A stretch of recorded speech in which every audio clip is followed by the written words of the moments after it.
Stephen King, The Crate. Dexter Stanley was scared.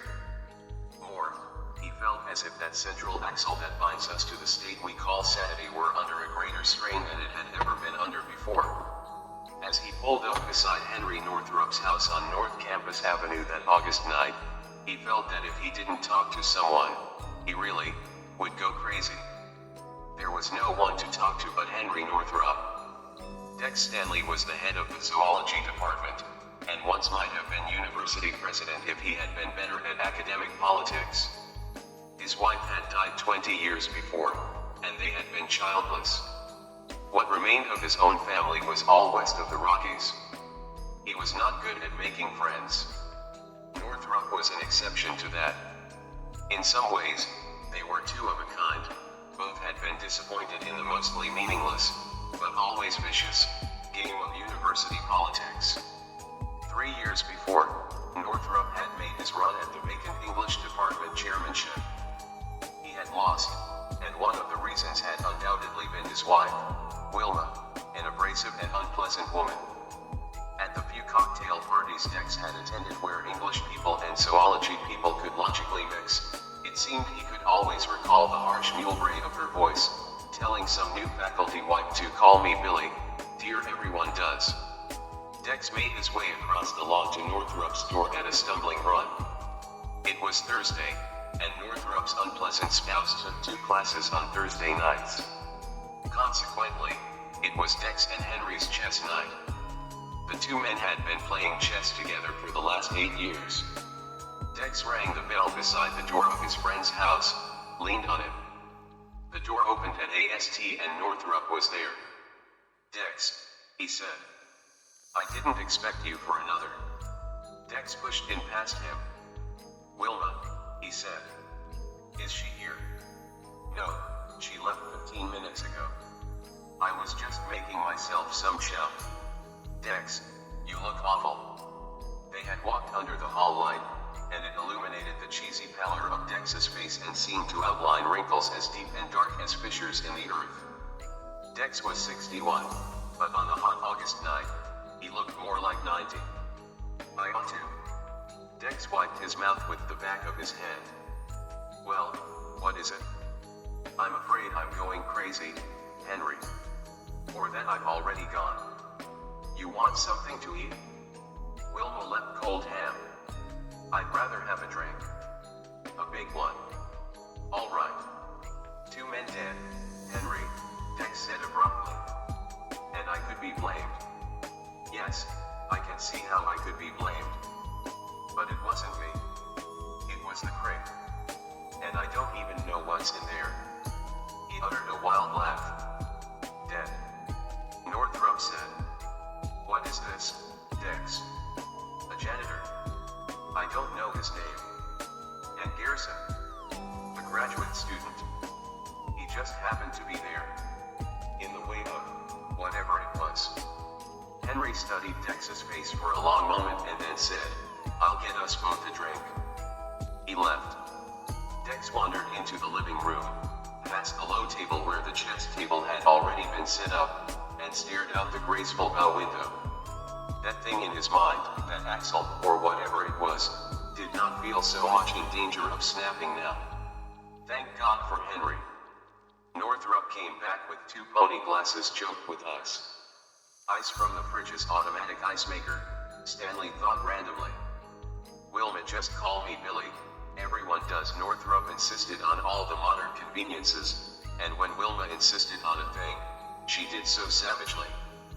Northrup filled both glasses with Cuddy Sark. He handed one of them to Stanley, who slopped scotch over his fingers, stinging a small cut he'd gotten in the lab a couple of days before. He hadn't realized until then that his hands were shaking. He emptied half the glass and the scotch boomed in his stomach, first hot, then spreading a steadily warm. Sit down, man, Northrup said. Dex sat, and drank again. Now it was a lot better. He looked at Northrup, who was looking levelly back over the rim of his own glass.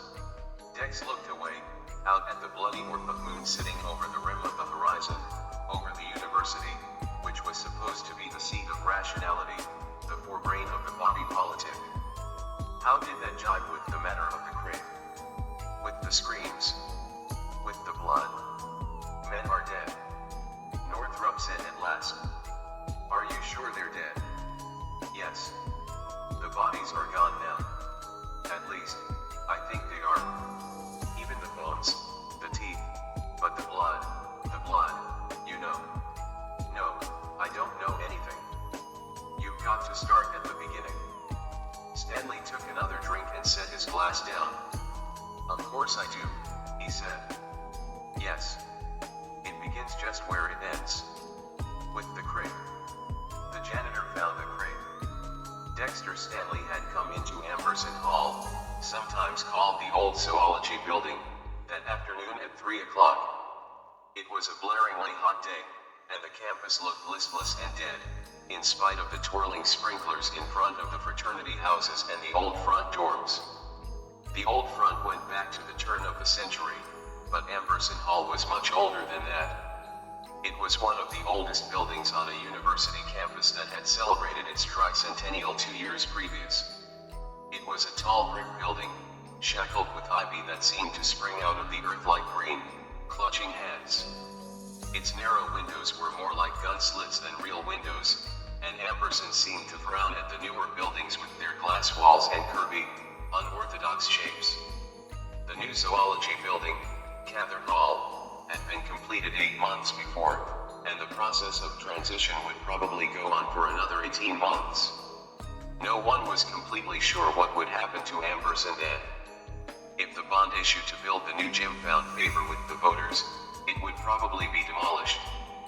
He paused a moment to watch 2 young men throwing a frisbee back and forth. A dog ran back and forth between them, glumly chasing the spinning disc. Abruptly the mud gave up and flopped in the shade of a poplar. A VW with a no-nuke sticker on the back deck trundled slowly past, heading for the upper circle. Nothing else moved. A week before, the final summer session had ended and the campus lay still and fallow, dead or on summer's anvil. Dex had a number of files to pick up, part of the seemingly endless process of moving from Amberson to Cather. The old building seemed spectrally empty. His footfalls echoed back dreamily as he walked past closed doors with frosted glass panels, past bulletin boards with their yellowing notices, and toward his office at the end of the first floor corridor.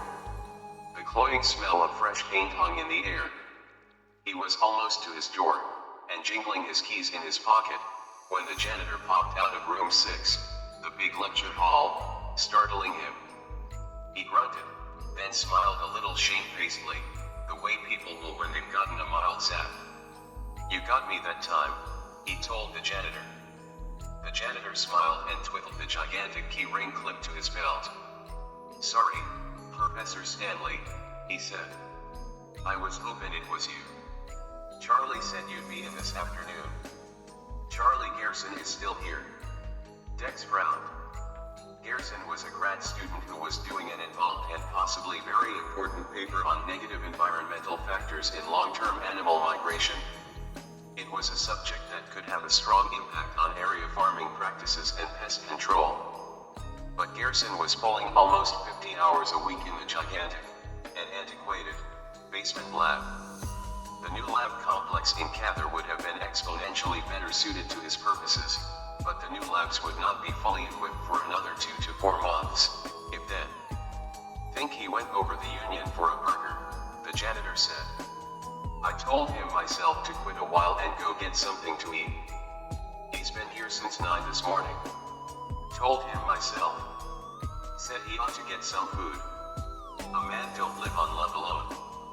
The janitor smiled, a little tentatively, and Dex smiled back. The janitor was right. Gerson was embarked upon a labor of love. Dex had seen too many squadrons of students just grunting along and making grades not to appreciate that, and not to worry about Charlie Gerson's health and well-being from time to time. I would have told him, if he hadn't been so busy, the janitor said, and offered his tentative little smile again. Also, I kinda wanted to show you myself. What's that? Dex asked. He felt a little impatient.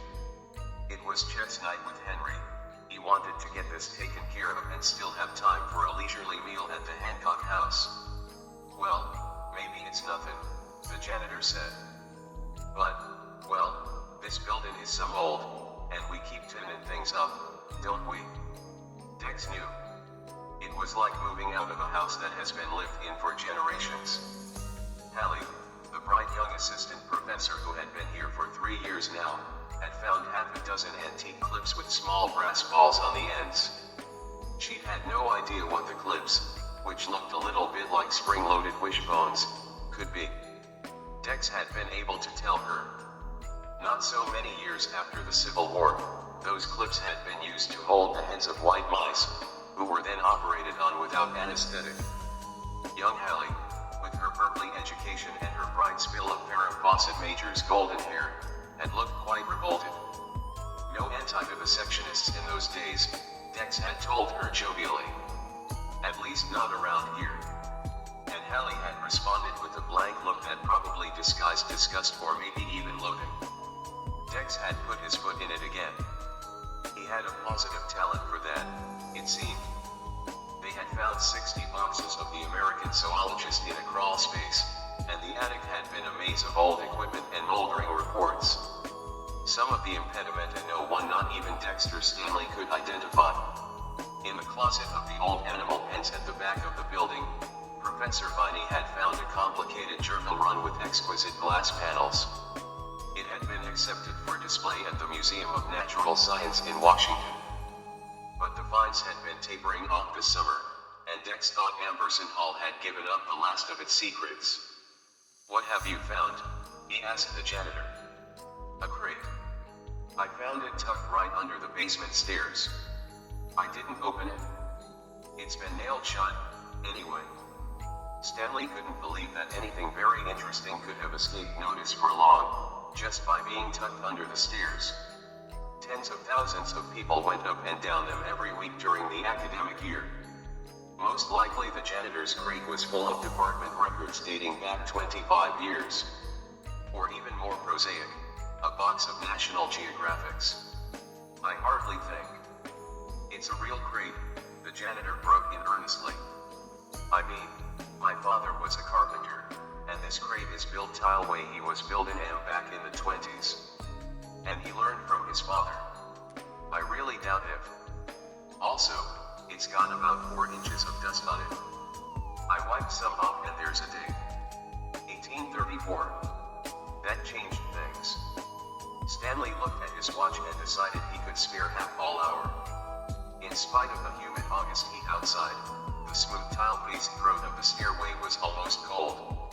Above them, yellow frosted globes cast a dim and thoughtful light. The stair levels had once been red, but in the centers they shaded to a dead black where the feet of years had worn away layer after layer of resurfacing. The silence was smooth and nearly perfect. The janitor reached the bottom first and pointed under the staircase. "Under here," he said. Dex joined him in staring into a shadowy, triangular cavity under the wide staircase. He felt a small tremor of disgust as he saw where the janitor had brushed away a gossamer veil of cobwebs. He supposed it was possible that the man had found something a little older than post-war records under there, now that he cuddly looked at the space. But 1834. "Just a second," the janitor said, and left momentarily. Left alone, Dex hunkered down and peered in. He could make out nothing but a deeper patch of shadow in there. Then the janitor returned with a hefty 4-cell flashlight. "This'll show it up." "What were you doing under there anyway?" Dex asked. The janitor grinned. "I was only standing here trying to decide if I should bump that second floor hallway first or wash the lab windows. I couldn't make up my mind, so I flipped a quarter. Only I dropped it and it rolled under there." He pointed to the shadowy, triangular cave. "I probably would have let it go, except that was my only quarter for the Coke machine. So I got my flash and knocked down the cobwebs, and when I crawled under to get it, I saw that crate. Here, have a look." The janitor shone his light into the hall. Motes of disturbed dust preened and swayed lazily in the beam. The light struck the far wall in a spotlight circle, rose to the zigzag undersides of the stairs briefly, picking out an ancient cobweb in which long-dead bugs hung mumified, and then the light dropped and centered on a crate about 5 feet long and 2.5 wide. It was perhaps 3 feet deep. As the janitor had said, it was no knocked-together affair made out of scrap boards. It was neatly constructed of a smooth, dark heavy wood. A coffin, Dexter thought uneasily. It looks like a child's coffin. The dark color of the wood showed only a fan-shaped swipe on the side. The rest of the crate was the uniform dull gray of dust. Something was written on the side stenciled there. Dex squinted but couldn't read it. He fumbled his glasses out of his breast pocket and still couldn't. Part of what had been stenciled on was obscured by the dust, not 4 inches of it, by any means, but an extraordinarily thick coating, all the same. Not wanting to crawl and dirty his pants, Dex duck walked under the stairway, stifling a sudden and amazingly strong feeling of claustrophobia. The spit dried in his mouth and was replaced by a dry, woolly taste, like an old mitten.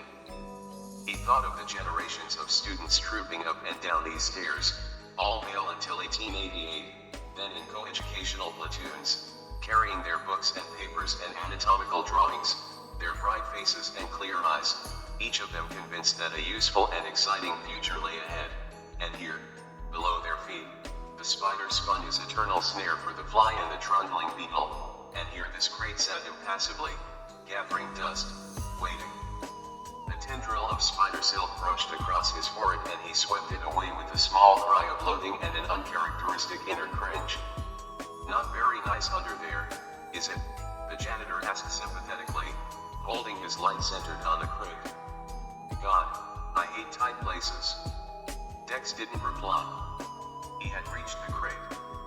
He looked at the letters that were stenciled there and then brushed the dust away from them. It rose in a cloud, intensifying that midden taste, making him cough dryly.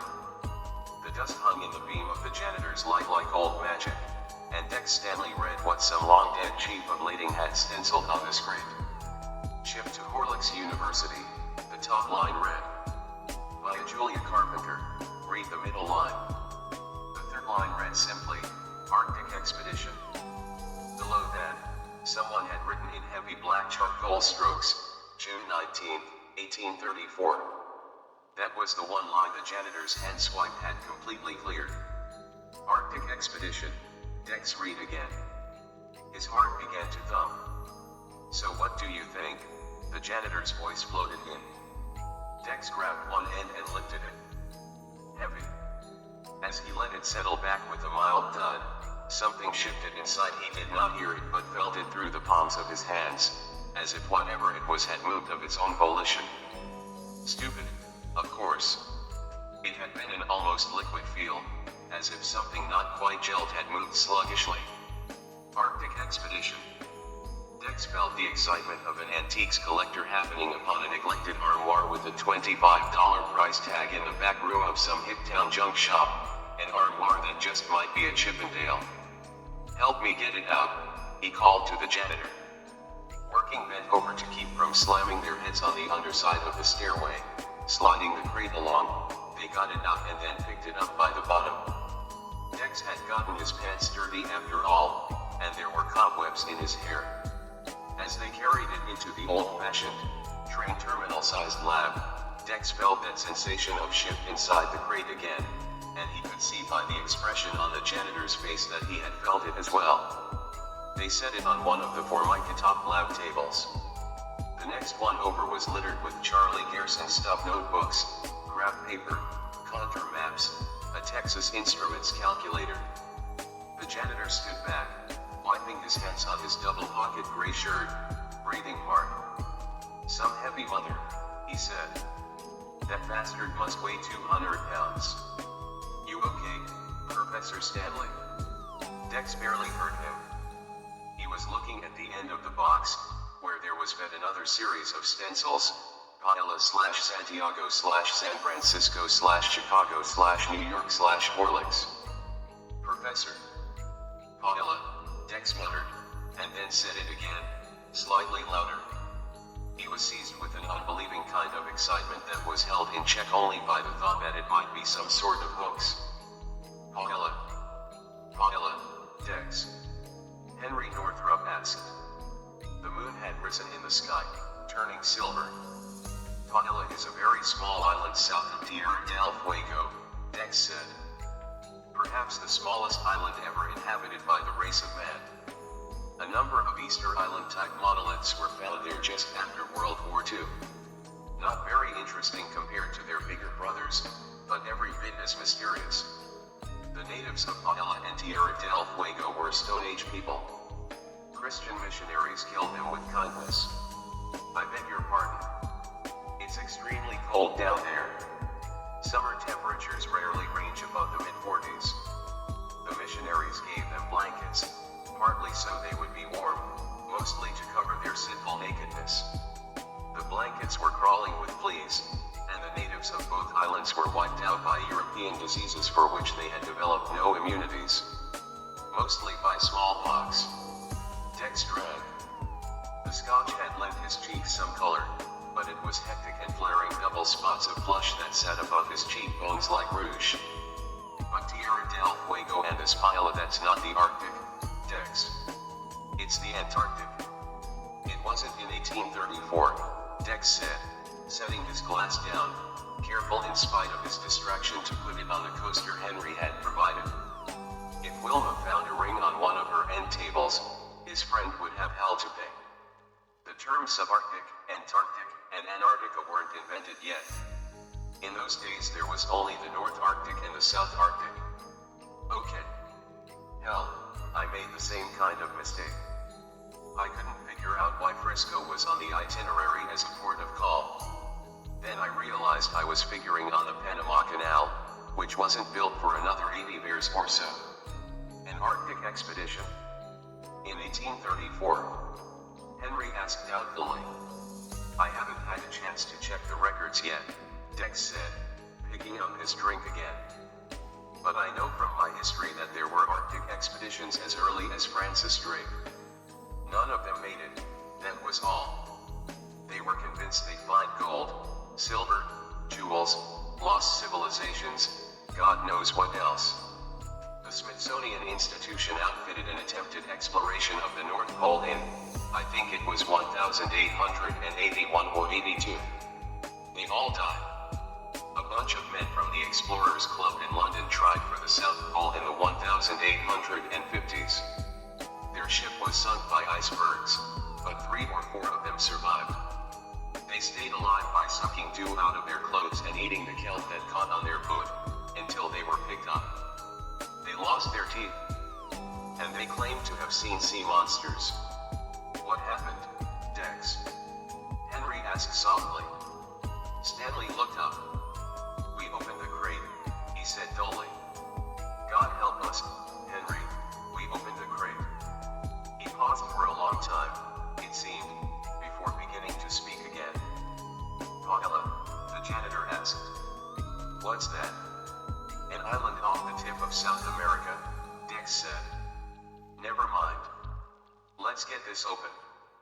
He opened one of the lab drawers and began to rummage through it, looking for something to pry with. Never mind that stuff, the janitor said. He looked excited himself now. I got a hammer and chisel in my closet upstairs. I'll get them. Just hang on. He left.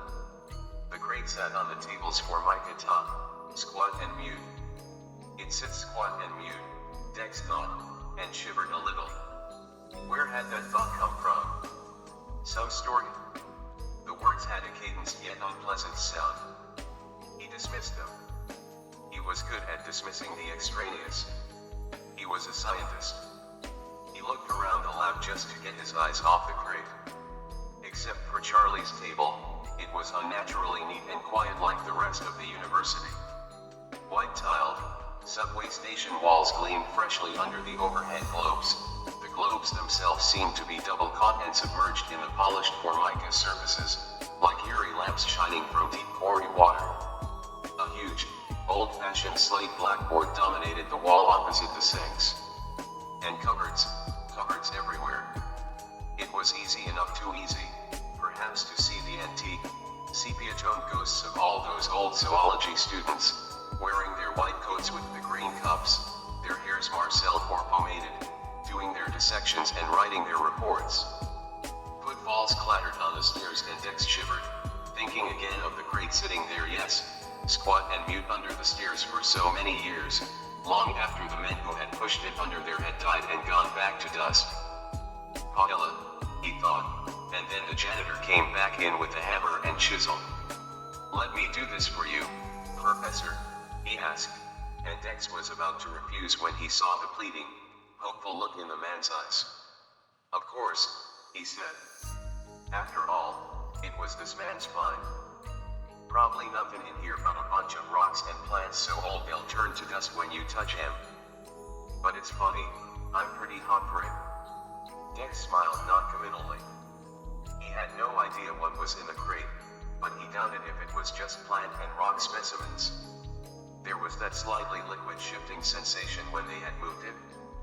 "Here goes," the janitor said, and began to pound the chisel under the board with swift blows of the hammer. The board hiked up a bit, revealing a double row of nails that reminded Dex absurdly of teeth. The janitor levered the handle of his chisel down and the board pulled loose, the nails shrieking out of the wood. He did the same thing at the other end, and the board came free, clattering to the floor. Dex set it aside, noticing that even the nails looked different, somehow thicker, squarer at the tip, and without that blue steel sheen that is the mark of a sophisticated alloying process. The janitor was peering into the crate through the long, narrow strip he had uncovered. "Can't see nothing," he said. "Where'd I leave my light?" "Never mind," Dex said. "Go on and open it." "Okay." He took off a second board, then a third. 6 or 7 had been nailed across the top of the box. He began on the fourth, reaching across the space he had already uncovered to place his chisel under the board, when the crate began to whistle. It was a sound very much like the sound a tea kettle makes when it has reached a rolling boil, Dex told Henry Northrop. No cheerful whistle this, but something like an ugly, hysterical shriek by a tantrumy child. And this suddenly dropped and thickened into a low, hoarse growling sound.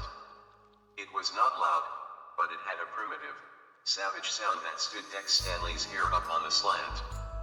The janitor stared around at him, his eyes widening, and then his arm was seized. Dex did not see what grabbed him.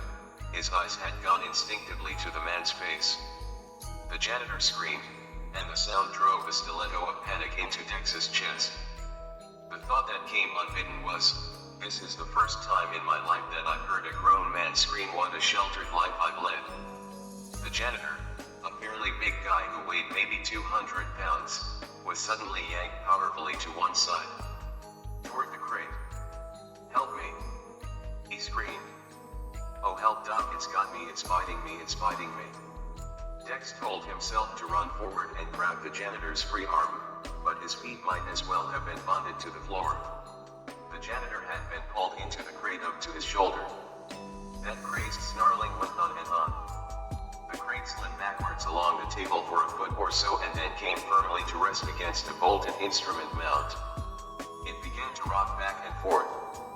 The janitor screamed and gave a tremendous lunge away from the crate. The end of the box came up off the table and then smacked back down. Part of his arm came out of the crate, and Dex saw to his horror that the gray sleeve of his shirt was chewed and tattered and soaked with blood. Smiling crescent bites were punched into what he could see of the man's skin through the shredded flaps of cloth. Then something that must have been incredibly strong yanked him back down. The thing in the crate began to snarl and gobble. Every now and then there would be a breathless whistling sound in between. At last Dex broke free of his paralysis and lunged creakily forward. He grabbed the janitor's free arm. He yanked, with no result at all. It was like trying to pull a man who has been handcuffed to the bumper of a trailer truck. The janitor screamed again, a long, ululating sound that rolled back and forth between the lamp's sparkling, white tiled walls. Dex could see the gold glimmer of the fillings at the back of the man's mouth. He could see the yellow ghost of nicotine on his tongue. The janitor's head slammed down against the edge of the board he had been about to remove when the thing had grabbed him. And this time Dex did see something, although it happened with such mortal, savage speed that later he was unable to describe it adequately to Henry. Something as dry and brown and scaly as a desert reptile came out of the crate, something with huge claws. It tore at the janitor's straining, knotted throat and severed his jugular vein. Blood began to pump across the table, pooling on the formica and jetting onto the white tiled floor. For a moment, a mist of blood seemed to hang in the air. Dex dropped the janitor's arm and blundered backward, hands clapped flat to his cheeks, eyes bulging. The janitor's eyes rolled wildly at the ceiling. His mouth dropped open and then snapped closed. The click of his teeth was audible even below that hungry growling. His feet, clad in heavy black work shoes, did a short and jittery tap dance on the floor. Then he seemed to lose interest. His eyes grew almost benign as they looked raptly at the overhead light globe, which was also blood-spattered. His feet splayed out in a loose V. His shirt pulled out of his pants, displaying his white and bulging belly. "He's dead," Dex whispered. "Oh, Jesus." The pump of the janitor's heart faltered and lost its rhythm. Now the blood that flowed from the deep, irregular gash in his neck lost its urgency and merely flowed down at the command of indifferent gravity. The crate was stained and splashed with blood. The snarling seemed to go on endlessly. The crate rocked back and forth a bit, but it was too well braced against the instrument mount to go very far. The body of the janitor lolled grotesquely, still grasped firmly by whatever was in there. The small of his back was pressed against the lip of the lab table. His free hand dangled, sparse hair curling on the fingers between the first and second knuckles. His big keyring glimmered chrome in the light. And now his body began to rock slowly this way and that. His shoes dragged back and forth, not tap dancing now but waltzing obscenely. And then they did not drag. They dangled an inch off the floor, then 2 inches, then half a foot above the floor. Dex realized that the janitor was being dragged into the crate. The tile nape of his neck came to rest against the board fronting the far side of the hole in the top of the crate. He looked like a man resting in some weird Zen position of contemplation. His dead eyes sparkled. And Dex heard, below the savage growling noises, a smacking, rending sound, and the crunch of a bone. Dex ran. He blundered his way across the lab and out the door and up the stairs. Halfway up, he fell down, clawed at the risers, got to his feet, and ran again. He gained the first floor hallway and sprinted down it, past the closed doors with their frosted glass panels, past the bulletin boards. He was chased by his own footfalls. In his ears he could hear that damn whistling. He ran right into Charlie Gearson's arms and almost knocked him over, and he spilled the milkshake Charlie had been drinking all over both of them. "Holy hell, what's wrong?" Charlie asked, comic in his extreme surprise. He was short and compact, wearing cotton chinos and a white t-shirt. Thick spectacles sat grimly on his nose, meaning business, proclaiming that they were there for a long haul. "Charlie," Dex said, panting harshly. "My boy, the janitor, the crate, it whistles when it's hungry and it whistles again when it's full, my boy, we have to, campus security, we. Slow down, Professor Stanley," Charlie said. He looked concerned and a little frightened. "You don't expect to be seized by the senior professor in your department when you had nothing more aggressive in mind yourself than charting the continued out-migration of sandflies. Slow down, I don't know what you're talking about." Stanley, hardly aware of what he was saying, poured out a garbled version of what had happened to the janitor. Charlie Gearson looked more and more confused and doubtful. As upset as he was, Dex began to realize that Charlie didn't believe a word of it. He thought, with a new kind of horror, that soon Charlie would ask him if he had been working too hard, and that when he did, Stanley would burst into mad cackles of laughter. But what Charlie said was, "That's pretty far out, Professor Stanley. It's true. We've got to get campus security over here. No, that's no good. first thing. He saw Dex's stricken look and went on. If I'm having trouble swallowing this, what are they going to think? I don't know, Dex said. I never thought.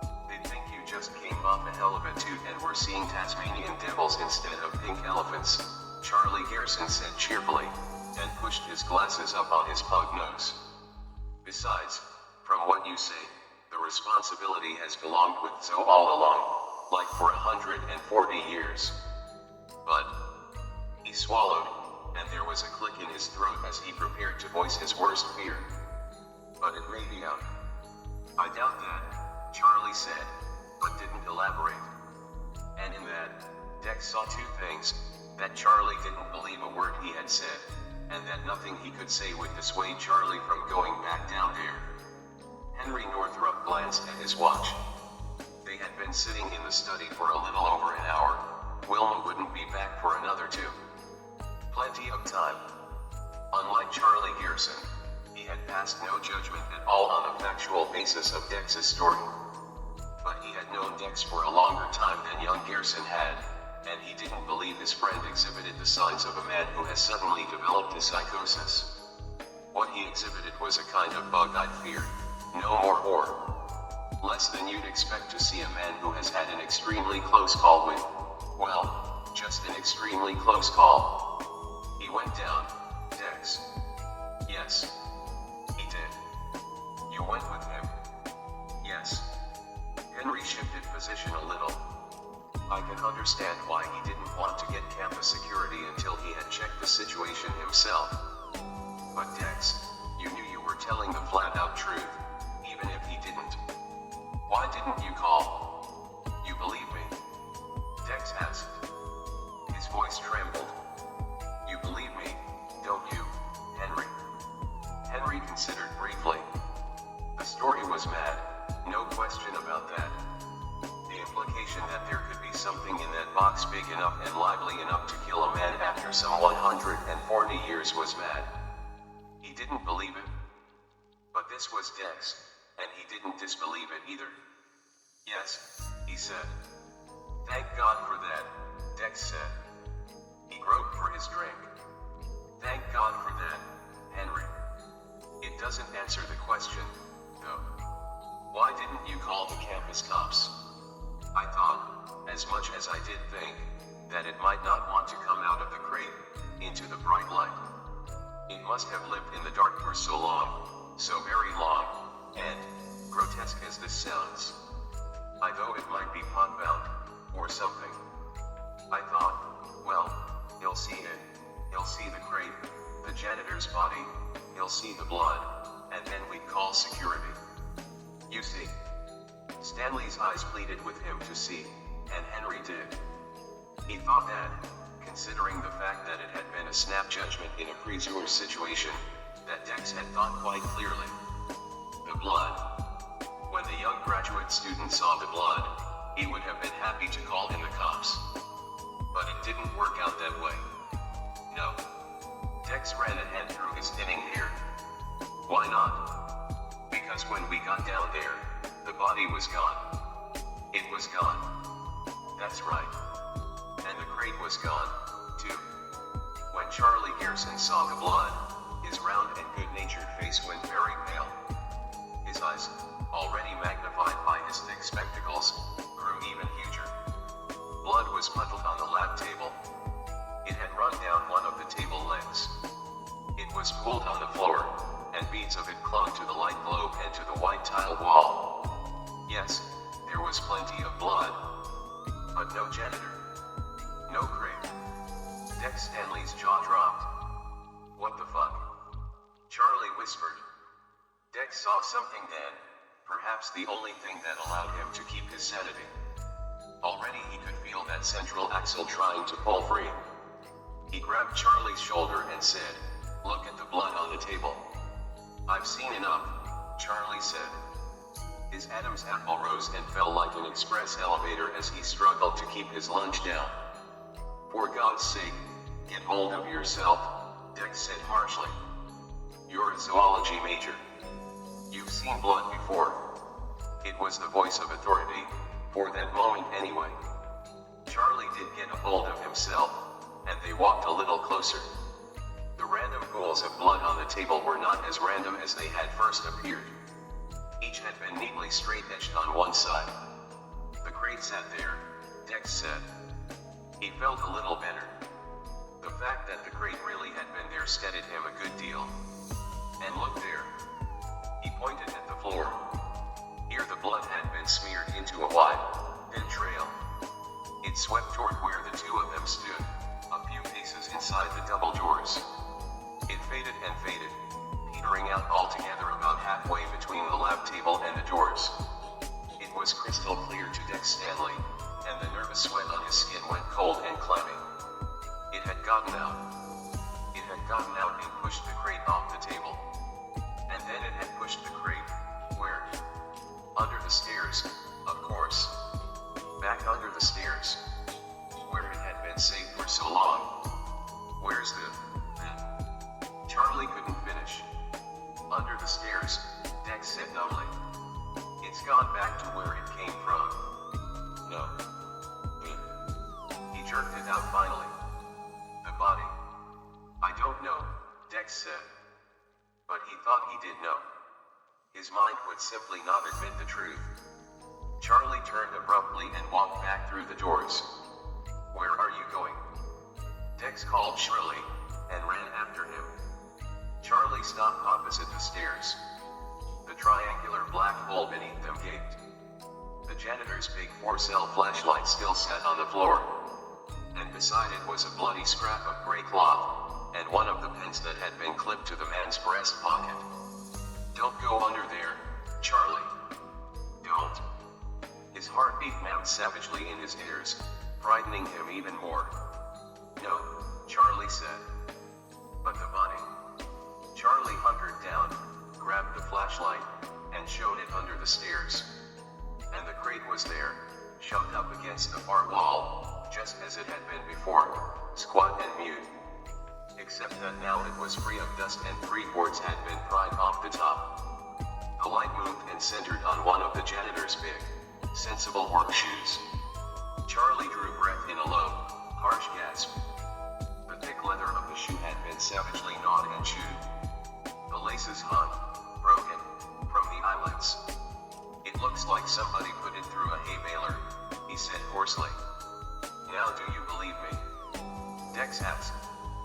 Charlie didn't answer. Holding onto the stairs lightly with one hand, he leaned under the overhang presumably to get the shoe.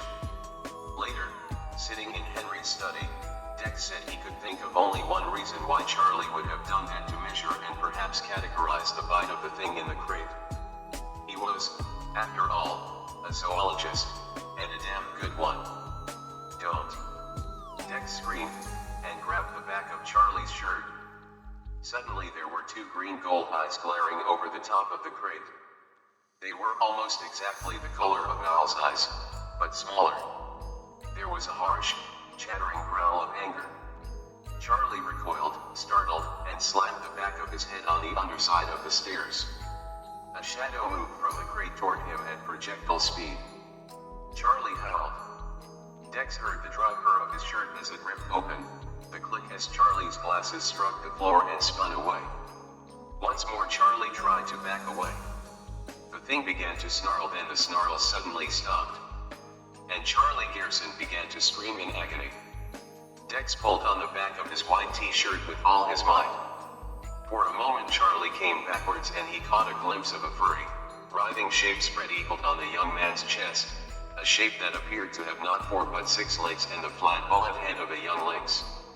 The front of Charlie Gerson's shirt had been so quickly and completely tattered that it now looked like so many crepe streamers hung around his neck.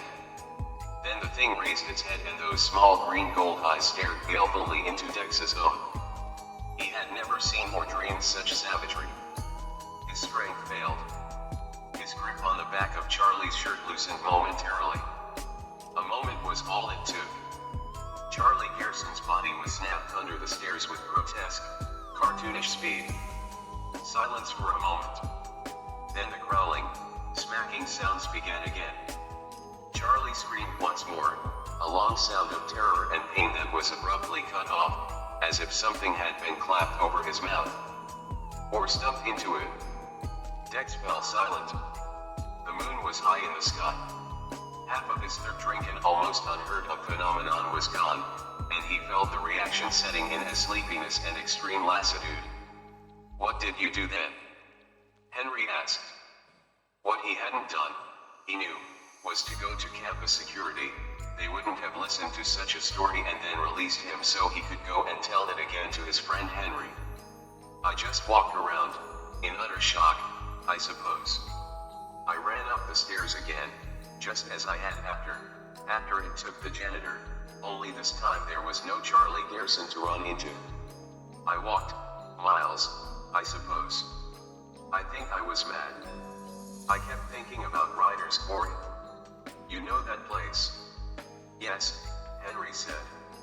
I kept thinking that would be deep enough. If there would be a way to get that crate out there. I kept thinking. He put his hands to his face. I don't know. I don't know anymore. I think I'm going crazy. If the story you just told is true, I can understand that, Henry said quietly. He stood up suddenly. Come on. I'm taking you home. Home. Dex looked at this friend vacantly. But I'll leave a note for Wilma telling her where we've gone and then we'll call. Who do you suggest, Dex? Campus security or the state police? You believe me, don't you? You believe me? Just say you do. Yes, I believe you, Henry said, and it was the truth. I don't know what that thing could be or where it came from, but I believe you. Dex Stanley began to weep. Finish your drink while I write my wife, Henry said, apparently not noticing the tears. He even grinned a little. And for Christ's sake, let's get out of here before she gets back. Dex clutched at Henry's sleeve. But we won't go anywhere near Emerson Hall, will we? Promise me, Henry. We'll stay away from there, won't we? Does a bear shit in the woods? Henry Northrup asked. It was a 3-mile drive to Dex's house on the outskirts of town, and before they got there, he was half asleep in the passenger seat. The state cops, I think, Henry said. His words seemed to come from a great distance. I think Charlie Garrison's assessment of the campus cops was pretty accurate. The first one there would happily stick his arm into that box. Yes. All right. Through the drifting, lassitudinous aftermath of shock, Dex felt a dim but great gratitude that his friend had taken over with such efficiency. Yet a deeper part of him believed that Henry could not have done it if he had seen the things he had seen. Just, the importance of caution. I'll see to that, Henry said grimly, and that was when Dex fell asleep.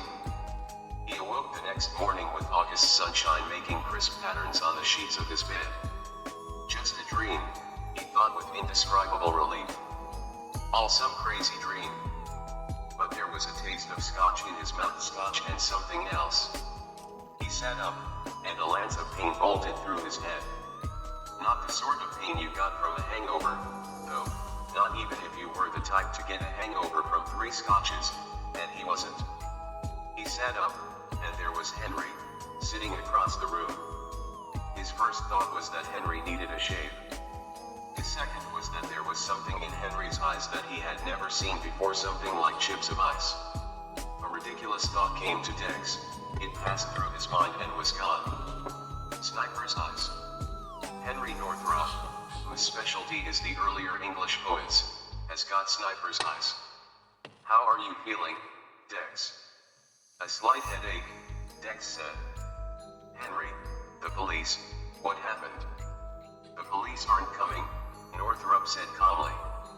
As for your head, I'm very sorry. I put one of Wilma's sleeping powders in your third drink. Be assured that it will pass. Henry, what are you saying? Henry took a sheet of notepaper from his breast pocket. This is the note I left my wife. It will explain a lot, I think. I got it back after everything was over. I took a chance that she'd leave it on the table, and I got away with it. I don't know what you read. He took the note from Henry's fingers and read it, eyes widening. Dear Billy, I've just had a call from Dex Stanley. He's hysterical. Seems to have committed some sort of indiscretion with one of his female grad students. He's at Amberson Hall. So is the girl. For God's sake, come quickly. I'm not sure exactly what the situation is, but a woman's presence may be imperative, and under the circumstances, a nurse from the infirmary just won't do. I know you don't like Dex much, but a scandal like this could ruin his career. Please come. Henry. What in God's name have you done? Dex asked hoarsely. Henry plucked the note from Dex's nerveless fingers, produced his Zippo, and set flame to the corner. When it was burning well, he dropped the charring sheet of paper into an ashtray on the windowsill. I've killed Wilma, he said in the same calm voice. Ding dong, the wicked bitch is dead. Dex tried to speak and could not. That central axle was trying to tear loose again. The abyss of utter insanity was below. I've killed my wife, and now I've put myself into your hands. Now Dex did find his voice. It had a sound that was rusty yet shrill. The crate, he said. What have you done with the crate? That's the beauty of it, Henry said. You put the final piece in the jigsaw yourself. The crate is at the bottom of Ryder's Court. Dex groped at that while he looked into Henry's eyes. The eyes of his friend. Sniper's eyes. You can't knock off your own queen. That's not in anyone's rules of chess, he thought, and restrained an urge to roar out gales of rancid laughter. The quarry, he had said. Ryder's Court. It was over 400 feet deep, some said. It was perhaps 12 miles east of the university. Over the 30 years that Dex had been here, a dozen people had drowned there, and 3 years ago the town had posted the place. I put you to bed, Henry said. Had to carry you into your room. You were out like a light. Scotch, sleeping powder, Sean.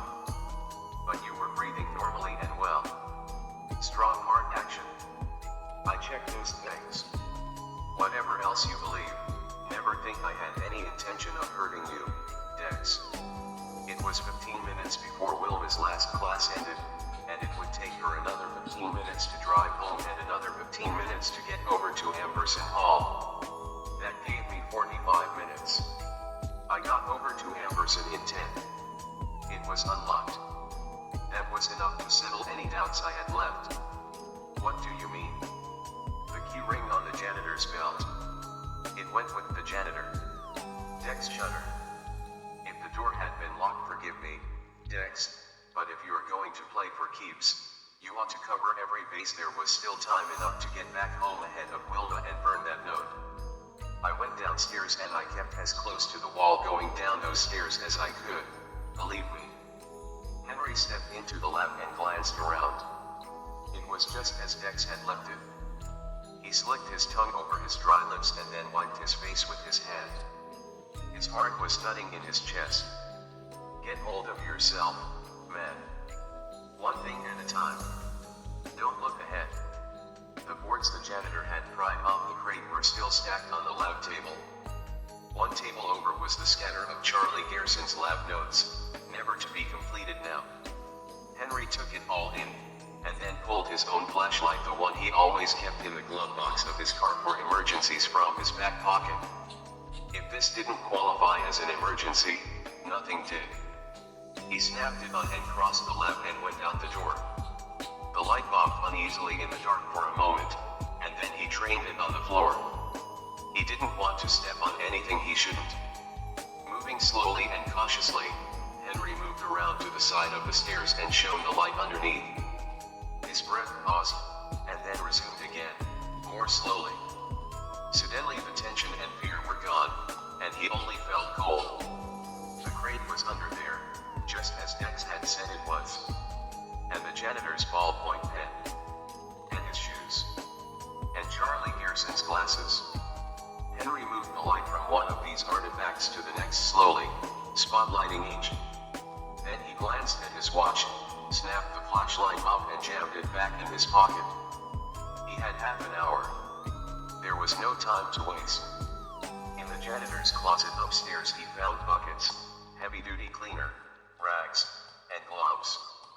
No prints. He went back downstairs like the sorcerer's apprentice, a heavy plastic bucket full of hot water and foaming cleaner in each hand, rags draped over his shoulder. His footfalls clacked hollowly in the stillness. He thought of Dex saying, "It sits squat and mute." And still he was cold. He began to clean up. "She came," Henry said. Oh yes, she came. And she was excited and happy. "What?" Dex said. "Excited," he repeated. She was whining and carping the way she always did in that high, unpleasant voice, but that was just habit, I think. All those years, Dex, the only part of me she wasn't able to completely control, the only part she could never get completely under her thumb, was my friendship with you. Our 2 drinks while she was at class. Our chess. Our companionship. Dex nodded. Yes, companionship was the right word. A little light in the darkness of loneliness. It hadn't just been the chess or the drinks, it had been Henry's face over the board, Henry's voice recounting how things were in his department, a bit of harmless gossip, a laugh over something. So she was whining and bitching in her best "just call me Billy" style, but I think it was just habit. She was excited and happy, Dex. Because she was finally going to be able to get control over the last little bit. He looked at Dex calmly. "I knew she'd come, you see. I knew she'd want to see what kind of mess you've gotten yourself into, Dex." "They're downstairs," Henry told Wilma. Wilma was wearing a bright yellow sleeveless blouse and green pants that were too tight for her. "Right downstairs." And he uttered a sudden, loud laugh. Wilma's head whipped around and her narrow face darkened with suspicion. "What are you laughing about?" she asked in her loud, buzzing voice. "Your best friend gets in a scrape with a girl and you're laughing." No, he shouldn't be laughing. But he couldn't help it. It was sitting under the stairs, sitting there squat and mute. "Just try telling that thing in the crate to call you Billy." Wilma, and another loud laugh escaped him and went rolling down the dim first floor hall like a depth charge. "Well, there is a funny side to it," he said, hardly aware of what he was saying. "Wait till you see. You'll think." Her eyes, always questing, never still, dropped to his front pocket, where he had stuffed the rubber gloves. "What are those?" "Are those gloves?" Henry began to spew words. At the same time he put his arm around Wilma's bony shoulders and led her toward the stairs. "Well, he's passed out, you know. He smells like a distillery. Can't guess how much he drank. Threw up all over everything. I've been cleaning up. Hell of an awful mess, Billy. I persuaded the girl to stay a bit. You'll help me, won't you? This is Dex, after all." "I don't know," she said, as they began to descend the stairs to the basement lab. Her eyes snapped with dark glee. "I'll have to see what the situation is." "You don't know anything, that's obvious. You're hysterical." "Exactly what I would have expected." "That's right," Henry said. They had reached the bottom of the stairs. "Right around here. Just step right around here." "But the lab's that way." "Yes, but the girl." And he began to laugh again in great, blue-like bursts. "Henry, what is wrong with you?" And now that acidic contempt was mixed with something else, something that might have been fear. That made Henry laugh harder. His laughter echoed and rebounded, filling the dark basement with a sound like laughing banshees or demons approving a particularly good jest. "The girl, Billy," Henry said between bursts of helpless laughter. "That's what's so funny, the girl has crawled under the stairs and won't come out, and what's so funny, ah, and now the dark carousel a scene of joy lit in her eyes, her lips curled up like charring paper in what the denizens of hell might call a smile. And Wilma whispered, "What did he do to her?" "You can get her out," Henry babbled, leading her to the dark, triangular, gaping maw. "I'm sure you can get her out, no trouble, no problem." He suddenly grabbed Wilma at the nape of the neck and the waist, forcing her down even as he pushed her into the space under the stairs. "What are you doing?" she screamed querulously. "What are you doing, Henry?" "What I should have done a long time ago," Henry said, laughing. "Get under there, Wilma. Just tell it to call you Billy, you bitch." She tried to turn, tried to fight him. One hand clawed for his wrist. He saw her spade-shaped nails slice down, but they clawed only air. "Stop it, Henry," she cried. "Stop it right now. Stop this foolishness." "I'll scream." "Scream all you want," he bellowed, still laughing. He raised one foot, planted it in the center of her narrow and joyless backside, and pushed. "I'll help you, Wilma. Come on out. Wake up, whatever you are. Wake up. Here's your dinner. Poison me. Wake up. Wake up." Wilma screamed piercingly, an inarticulate sound that was still more rage than fear. And then Henry heard it. First a low whistle, the sound a man might make while working alone without even being aware of it. Then it rose in pitch, sliding up the scale to an ear-splitting whine that was barely audible. Then it suddenly descended again and became a growl, and then a hoarse yammering. It was an utterly savage sound. All his married life Henry Northrop had gone in fear of his wife, but the thing in the crate made Wilma sound like a child doing a kindergarten tantrum. Henry had time to think, "Holy God, maybe it really is a Tasmanian devil, it's some kind of devil, anyway." Wilma began to scream again, but this time it was a sweeter tune, at least to the ear of Henry Northrop. It was a sound of utter terror. Her yellow blouse flashed in the dark under the stairs, a vague beacon. She lunged at the opening and Henry pushed her back, using all his strength. "Henry!"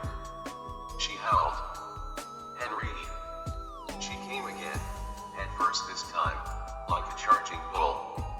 Henry caught her head in both hands, feeling the tight, wiry cap of her curls squash under his palms. He pushed. And then, over Wilma's shoulder, he saw something that might have been the gold-glinting eyes of a small owl. Eyes that were infinitely cold and hateful.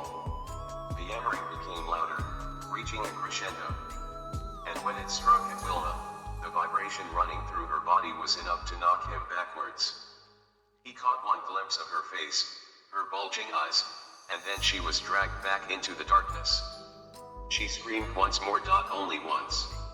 "Just tell it to call you Billy," he whispered. Henry Northrop drew a great, shuddering breath. "It went on, for quite a while," he said. "After a long time, maybe 20 minutes, the growling, and the sounds of its beating, that stopped, too. And it started to whistle. Just like you said, Dex. As if it were a happy tea kettle or something. It whistled for maybe 5 minutes, and then it stopped. I shone my light underneath again. The crate had been pulled out a little way. THRE was fresh blood. And Wilma's purse had spilled everywhere. But it got both of her shoes. That was something, wasn't it?" Dex didn't answer. The room basked in sunshine. Outside, a bird sang. "I finished cleaning the lab," Henry resumed at last. "It took me another 40 minutes, and I almost missed a drop of blood that was on the light globe. Saw it just as I was going out. But when I was done, the place was as neat as a pin. Then I went out to my car and drove across campus to the English department.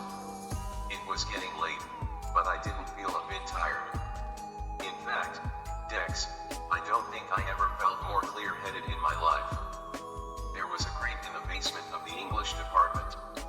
I flashed on that very early in your story.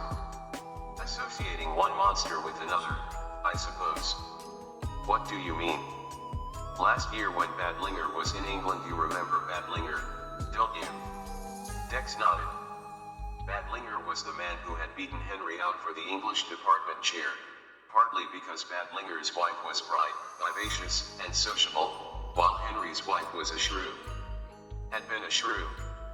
He was in England on sabbatical, Henry said. Had all their things crated and shipped back. One of them was a giant stuffed animal. Nessie, they call it. For his kids. That bastard bought it for his kids. I always wanted children, you know. Wilma didn't. She said kids get in the way. Anyway, it came back in this gigantic wooden crate, and Badlinger dragged it down to the English department basement because there was no room in the garage at home, he said, but he didn't want to throw it out because it might come in handy someday. Meantime, our janitors were using it as a gigantic sort of wastebasket. When it was full of trash, they dumped it into the back of the truck on trash day and then filled it up again. I think it was the crate Badlinger's damn stuffed monster came back from England and that put the idea in my head. I began to see how your Tasmanian devil could be gotten rid of. And that started me thinking about something else I wanted to be rid of. That I wanted so badly to be rid of. I had my keys, of course. I let myself in and went downstairs. The crate was there. It was a big, unwieldy thing, but the janitor's dolly was down there as well. I dumped out the little bit of trash that was in it and got the crate onto the dolly by standing it on end. I pulled it upstairs and wheeled it straight across the mall and back to Amberson. You didn't take your car? No, I left my car in my space in the English department parking lot. I couldn't have gotten the crate in there, anyway. Poor Dex, new light began to break. Henry would have been driving his MG, of course an elderly sports car that Wilma had always called Henry's toy. And if Henry had the MG, then Wilma would have had the Scout AG with the fold-down back seat. Plenty of storage space, as the ad said. I didn't meet anyone, Henry said. At this time of year and at no other, the campus is quite deserted. The whole thing was almost hellishly perfect. I didn't see so much as a pair of headlights. I got back to Amberson Hall and took Badlinger's crate downstairs. I left it sitting on the dolly with the open end facing under the stairs. Then I went back upstairs to the janitor's closet and got that long pole they used to open and close the windows. They only have those poles in the old buildings now. I went back down and got ready to hook the crate, your violet crate, out from under the stairs. Then I had a bad moment. I realized the top of Badlinger's crate was gone, you see. I'd noticed it before, but now I realized it. In my guts. What did you do? Decided to take the chance, Henry said. I took the window pole and pulled the crate out. I eased it out, as if it were full of eggs. No, as if it were full of mason jars with nitroglycerin in them. Dex sat up, staring at Henry. What? Henry looked back somberly. It was my first good look at it, remember? It was horrible. He paused deliberately and then said it again. It was horrible, Dex. It was splattered with blood, some of it seemingly grooved right into tile wood. It made me think of, do you remember those joke boxes they used to sell? You'd push a little lever and tile box would grind and shake, and then a pale green hand would come out of the top and push the lever back and snap inside again. It made me think of that. I pulled it out so carefully, and I said I wouldn't look down inside, no matter what. But I did, of course. And I saw. His voice dropped helplessly, seeming to lose all strength. I saw Wilma's face, Dex. Her face. Henry, Dante. I saw her eyes, looking up at me from that box. Her glazed eyes. I saw something else, too. Something white. A bone, I think. And a black something. Purring. Curled up. Whistling, too. A very low whistle. I think it was sleeping. I hooked it out as far as I could, and then I just stood there looking at it, realizing that I couldn't drive, knowing that thing could come out at any time, come out and land on the back of my neck. So I started to look around for something, anything to cover the top of that Linger's crate. I went into the animal husbandry room, and there were a couple of cages big enough to hold the bottle crate, but I couldn't find the goddamn keys. So I went upstairs and I still couldn't find anything. I don't know how long I hunted, but there was this continual feeling of time slipping away. I was getting a little crazy. Then I happened to poke into that big lecture room at the far end of the hall. Room 6. Yes, I think so. They had been painting the walls. There was a big canvas drop cloth on the floor to catch the splatters. I took it, and then I went back downstairs, and I pushed the vanilla crate into that Linger's crate. Carefully. You wouldn't believe how carefully I did it, Dex. When the smaller crate was nested inside the larger, Henry unsynced the straps on the English department dolly and grabbed the end of the drop cloth. It rustled stiffly in the stillness of Amberson Hall's basement. His breathing rustled stiffly as well. And there was that low whistle. He kept waiting for it to pause, to change. It didn't. He had sweated his shirt through. It was plastered to his chest and back. Moving carefully, refusing to hurry, he wrapped the drop cloth around Bad Linger's crate 3 times, then 4, then 5. In the dim light shining through from the lab, Bad Linger's crate now looked mummified. Holding the scene with one splayed hand, he wrapped first one strap around it, then the other. He cinched them tight and then stood back a moment. He glanced at his watch. It was just past 1 o'clock.